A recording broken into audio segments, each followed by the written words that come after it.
Hello everyone, I am Dr. Vibhash Vaidya.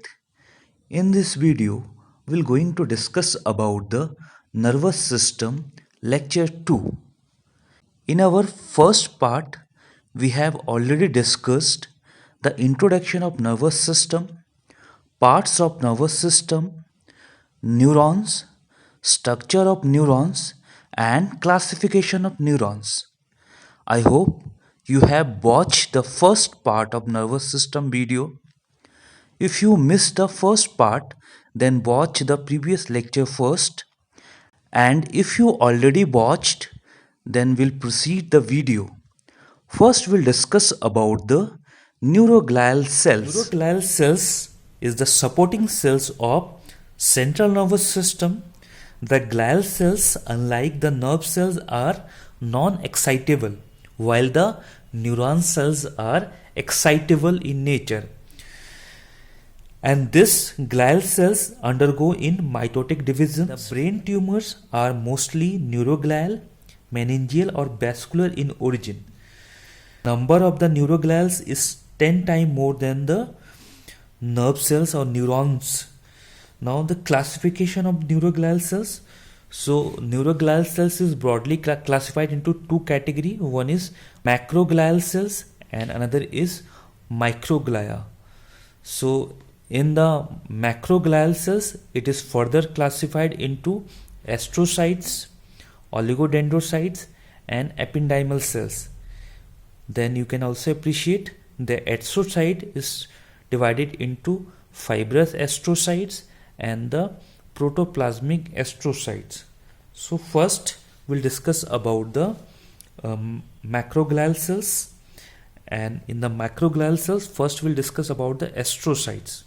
So you can appreciate here these two are the schematic diagram of the astrocytes. You can appreciate here the astrocyte has a small cell body with branching process that extend in all direction.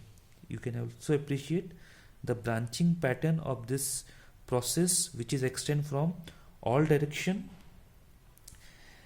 We have already discussed this astrocyte is classified into this protoplasmic and the fibrous astrocyte. This is the diagram of the fibrous astrocyte and this is the diagram of the protoplasmic astrocytes.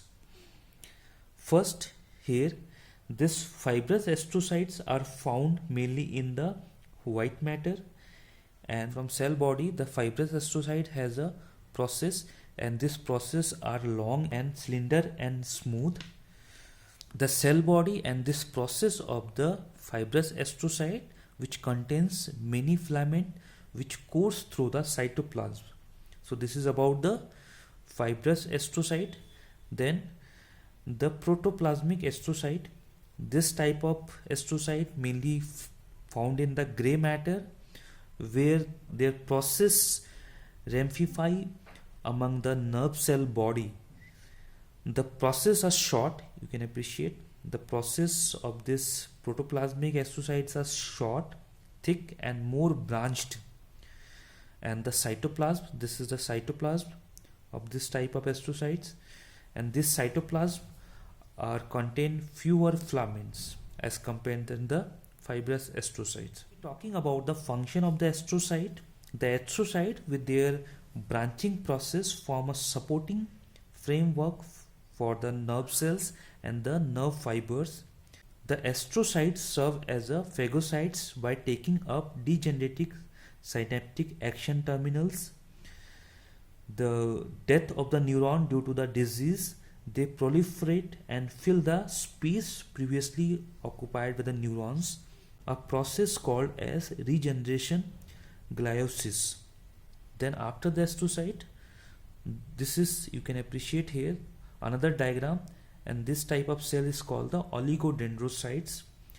The oligodendrocyte have a small cell body. You can appreciate here this is a cell body of the oligodendrocyte, and this cell body is small and few dendrite process. So it has few dendrite process.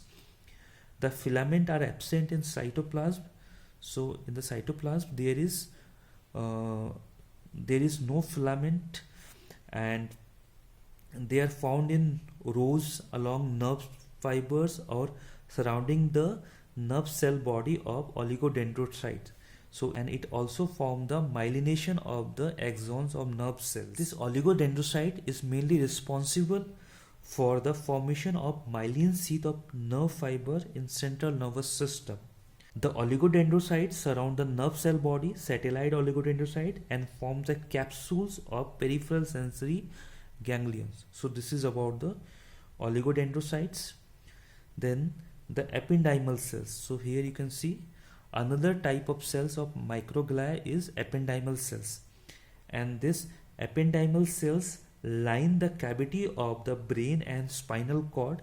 You can appreciate here the ependymal cells are cuboidal or columnar in shape. Here you can appreciate this ependymal cells are columnar or cuboidal in shape with it has a cilia. You can appreciate it has a cilia and microvilli. Main function of this type of cells is circulation of cerebrospinal fluid within the ventricular system. Then another type of cells is microglial cells, and the microglial cells are smallest cells or scattered throughout in the central nervous system. So it is a small cells or smallest cells and scattered throughout the central nervous system. The main function of this microglial cells is phagocytosis, and this microglial cells is also known as the eating cells of the nervous system. So this is about the neuroglial cells. Now we'll discuss about the synapse. So what is synapse? The synapse are specialized junction between two or more adjacent neurons. So you can also appreciate here, this is a schematic picture of the synapse, and you can appreciate here this is the specialized type of junction between two adjacent neurons. This is the terminal bottom of the corresponding neurons, and this is the spine-like dendrites of corresponding neurons. Here you can appreciate this is a junction between two or more than adjacent neurons. The axons of one neuron divide into numbers of terminal bottoms or end valves, as we have already discussed in structure of neurons. Then this terminal bottoms or end valves which come in contact with the dendrites of cell body of another neuron. So here you can see this is a spine-like dendrites of another neurons, and two neurons participate in formation of synapse. So then you can also appreciate here the component of the synapse. You can appreciate this is a presynaptic membrane, then this is the synaptic cleft. You can appreciate here this is the synaptic cleft. Then you can appreciate here this is a postsynaptic membrane. You can appreciate this is the postsynaptic membrane. This presynaptic membrane is formed by knob-like end of an axon. You can appreciate this is formed by the knob-like end of axon. Then you can appreciate here this is a synaptic cleft, and this synaptic cleft is the space which separating the axon terminal and the cell body, which with its synapse. Here you can see here it synapse with each other. Then the postsynaptic membrane, here you can see this is a postsynaptic membrane, and this postsynaptic membrane is opposed to the presynaptic terminal. So this is the postsynaptic membrane which opposed to the presynaptic membrane. So this is the presynaptic membrane, this is a synaptic cleft, and this is a postsynaptic membrane.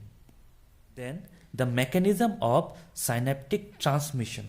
So here you can appreciate a schematic diagram which trying to show the mechanism of synaptic transmission. This is the synaptic cleft. You can appreciate here this is a synaptic cleft. A synaptic cleft is about 200 to 300 wide intervenes between pre and postsynaptic membrane. Here you can appreciate the both the side it has a dense zone of the cytoplasm. This is the dense zone of the cytoplasm. And this dense zone of the cytoplasm on the both pre as well as the postsynaptic cleft, this dense zone are thickened. You can appreciate here this zone are very thickened.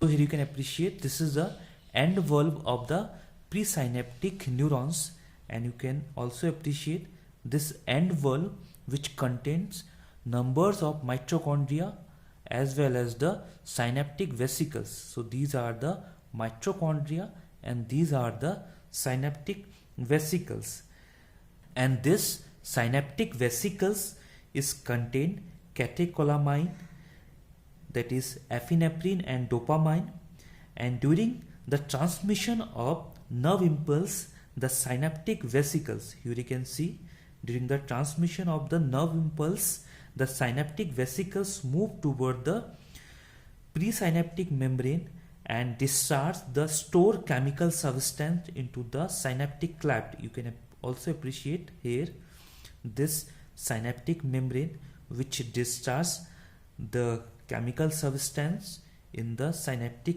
cleft by process of the exocytosis. So here you can appreciate by exocytosis this synaptic vesicles which discharge the chemical substance in the synaptic cleft. After this discharge, the neurotransmitters diffuse across the synaptic cleft to bind with the receptor in the postsynaptic membrane. Then the transmission of nerve impulses are occur. So from presynaptic bottoms, this synaptic vesicles which contain the catecholamine, which is mainly epinephrine or dopamine, and through exocytosis this chemical component is discharged in the synaptic cleft, and through the synaptic cleft this chemical or neurotransmitters which diffuse across the synaptic cleft to bind with the receptor in the postsynaptic membrane. So this is the postsynaptic membrane. Thus the transmission of nerve impulses are occur. So this is about the mechanism of the synaptic transmission. Now the classification of synapse. The synapse is classified into three basic categories. One is exodendrites, then exosomatic, and third one is exoexonic. You can also appreciate here the schematic diagrams of the exodendrites, exosomatic and exoexonic. So first we'll discuss about the exodendrites type of synapse. So this exodendrites type of synapse are most common synapse of the human body, and in this type you can appreciate here the terminal bottom of axons or end valve of axon which makes synapse with the dendrites of the corresponding neurons. So this type of synapse is called exodendrites.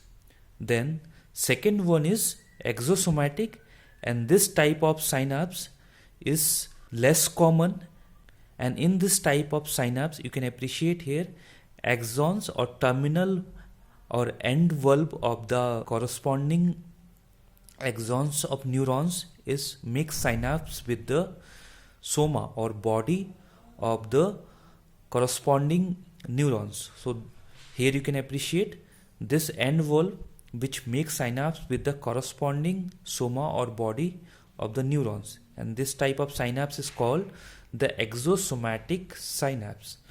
And third one is exoexonic. As the name indicate, here the synapse is formed in between two terminal bottom or two end valve of the axons. So here you can see the synapse is formed in two end valve or two terminal bottom of corresponding axons of neurons, and this type of synapse are least common. So this is about the classification of synapse: exodendrites, exosomatic and exoexonic. In this video, we have covered the neuroglial cells, types of neuroglia, synapse, mechanism of synaptic transmission, and classification of synapse. The rest part of the topic will covered in our next video. Till then, keep connecting with us. And if you understood the topic, then please like, comment and subscribe our channel. And you can also share this session with your friends. Thank you.